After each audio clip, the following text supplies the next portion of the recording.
What's up, cinema lovers, and welcome to another episode of Too High Cinemas. I am your host, SHRIM, and here on Too High Cinemas, I like to give my opinions on some of the most popular pieces of cinema in the world. And today's movie I'm going to be watching and reviewing is going to be Thor, the Dark World, starring Chris Hemsworth and Natalie Portman. Let's get into it. Eons ago, Bor, father of Odin, clashes with the dark elf Malekith, who seeks to unleash a weapon known as the Ether on the Nine Realms.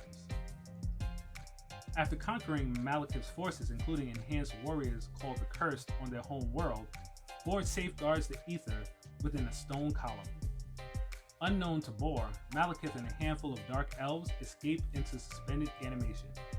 In present-day Asgard, Loki stands imprisoned for his war crimes on Earth. Meanwhile, Thor, alongside warriors Fandral, Volstagg, and Sif, repels marauders on Vanaheim, home of their comrade Hogun.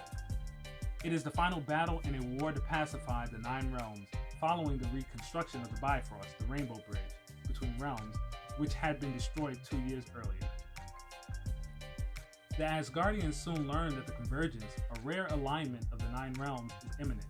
As the event approaches, portals linking the worlds appear at random. In London, astrophysicist Dr. Jane Foster and her intern, Darcy Lewis, travel to an abandoned factory where such portals have appeared, disrupting the laws of physics around them.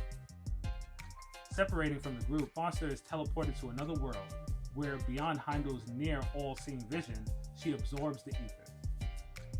Heimdall alerts Thor, leading him to Earth. When Thor finds Foster, she inadvertently releases an unearthly force, and Thor returns with her to Asgard. Odin, recognizing the ether, warns that the ether will not only kill Foster, but that its return heralds a catastrophic prophecy.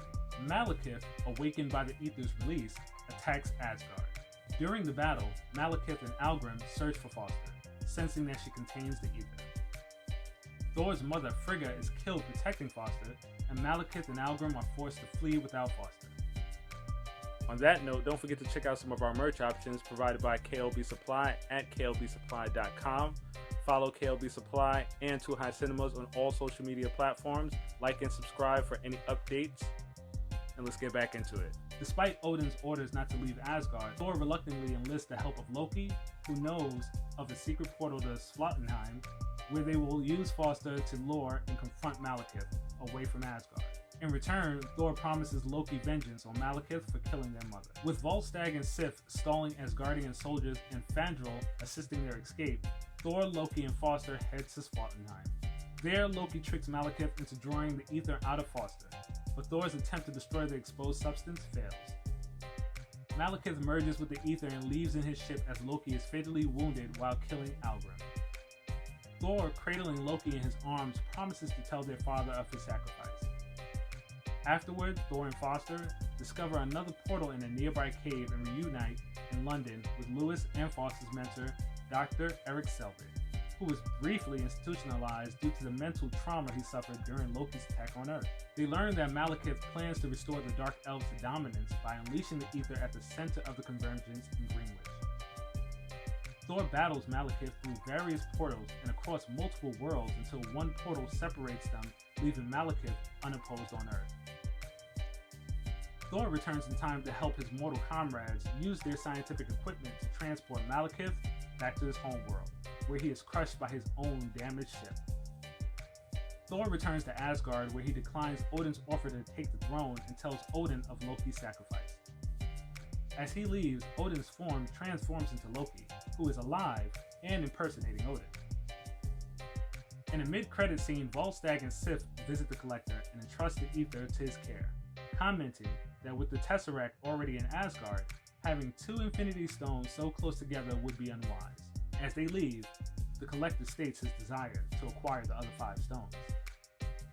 In a post-credit scene, Foster and Thor reunite on Earth, while somewhere in London, a frost monster from Jotunheim, accidentally transported to Earth during the final battle, continues to run amok. Alright, first reactions to the movie.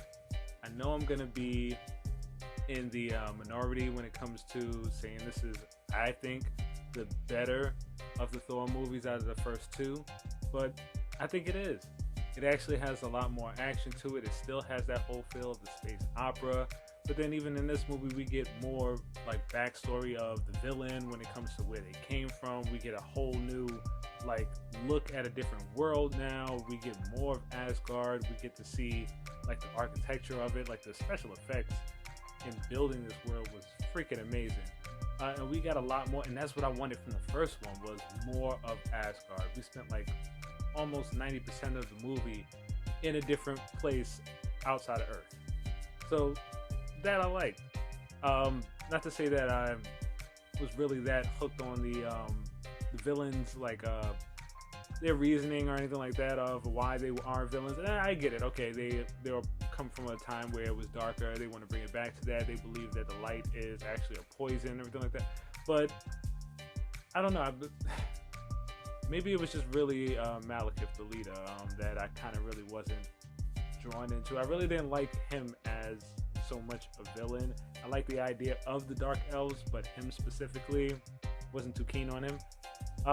Overall, I think it was a better one. Alright, so now with the grading. Comedy, mids. Drama, mids. Action, I'm gonna give it dank. There was a lot more action, especially than the first one. Horror, Reggie. And that was my review of Marvel Studios' Thor: The Dark World. And please leave your comments down bottom. Please leave a like, subscribe, leave a notification bell on all.